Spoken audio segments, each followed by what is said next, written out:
seperti rusa yang merindukan sungai yang berair. Demikianlah jiwaku merindukan Engkau, ya Allah. Bersama Hobasma Channel HKBP Suprapto, teduh di dalam Tuhan, dengarlah firman Tuhan. Selamat pagi dan salam sejahtera bagimu, saudaraku. Kiranya kasih karunia yang dari Allah Bapa, anaknya Tuhan kita Yesus Kristus dan Roh Kudus memberkati saudaraku sekalian. Dari terbitnya matahari sampai terbenamnya, Tuhan itu adalah kekuatan dan keselamatan kita. Amin. Haleluya, saudaraku yang saya kasihi dalam Kristus Yesus.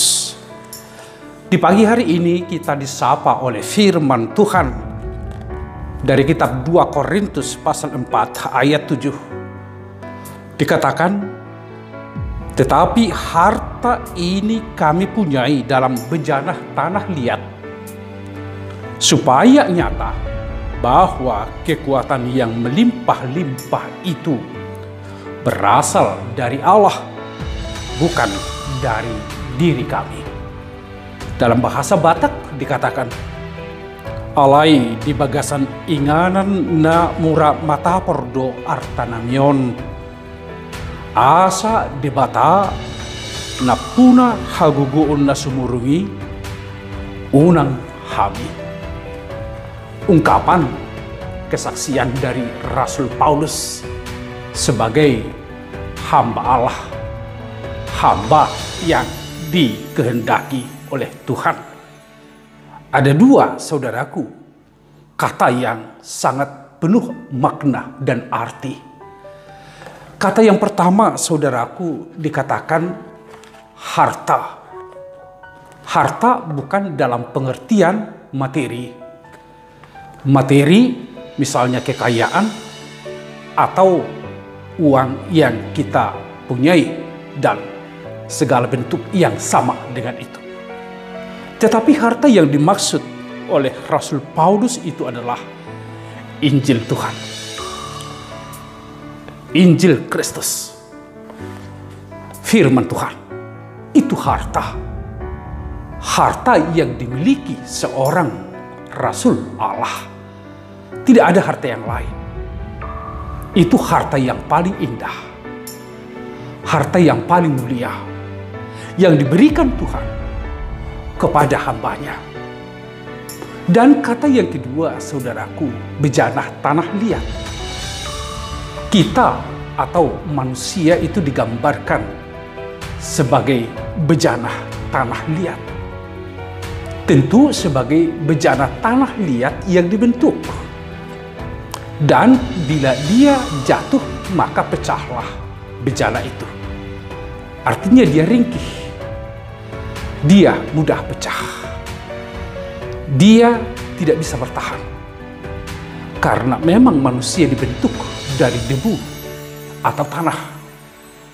Dia tidak menahan terhadap kekerasan, terhadap kesusahan, terhadap penderitaan, dan terhadap berbagai hal. Dan bila itu yang diperhadapkan kepada tanah liat, sudah barang tentu tanah liat itu akan pecah, saudaraku. Tetapi di sanalah Tuhan menempatkan harta itu di dalam diri manusia yang rapuh ini, di dalam diri kemanusiaan kita yang mudah pecah ini. Tuhan menempatkan harta yang indah itu, yaitu Injil Tuhan itu sendiri. Supaya apa, saudara-saudaraku? Supaya di sana nyata kekuatan Tuhan.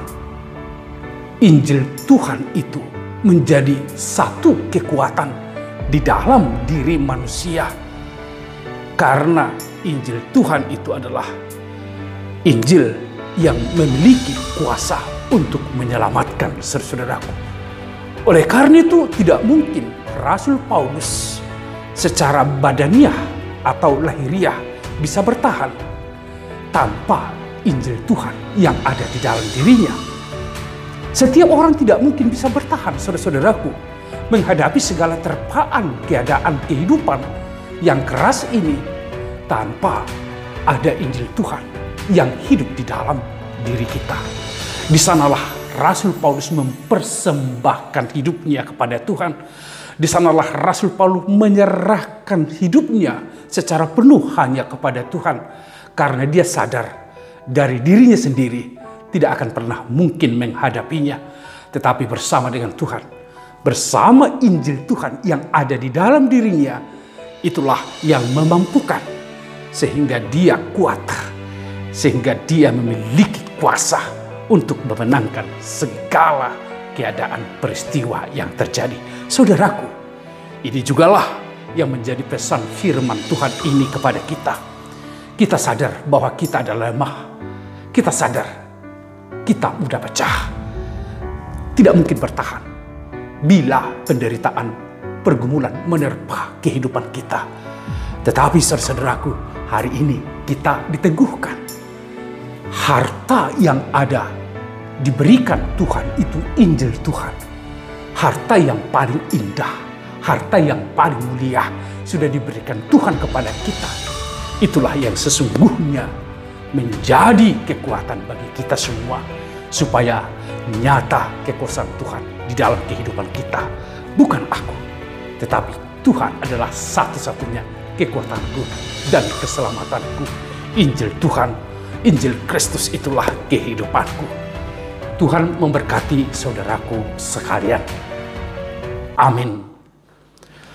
Sungguh kami bersyukur Tuhan Yesus atas firman kehidupan yang menyapa kami saat ini. Kami disadarkan bahwa kami sesungguhnya adalah seperti bejana tanah liat.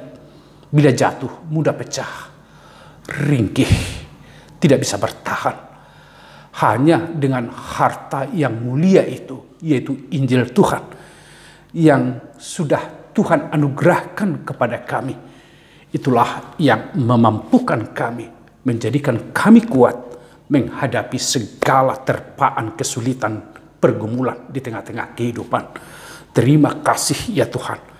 Biarlah di dalam seluruh kesulitan pergumulan ini, kami berserah hanya kepada Tuhan dan mengharapkan kekuatan yang dari Tuhan, supaya kami tetap berdiri dengan teguh, jangan goyah, bersaksi atas kebesaran Tuhan, bersaksi atas keselamatan dan kemenangan yang Tuhan berikan. Sertailah umat-Mu yang akan melaksanakan aktivitasnya di hari ini.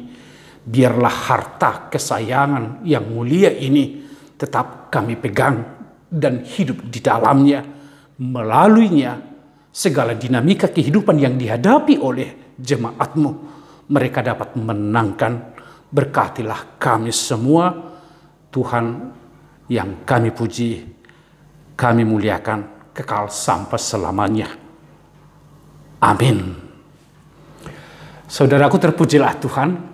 Injil Tuhan sudah kita dengarkan. Mari saudaraku, hiduplah di dalamnya, bekerjalah di dalam Injil Tuhan. Tuhan memberkatimu, saudaraku.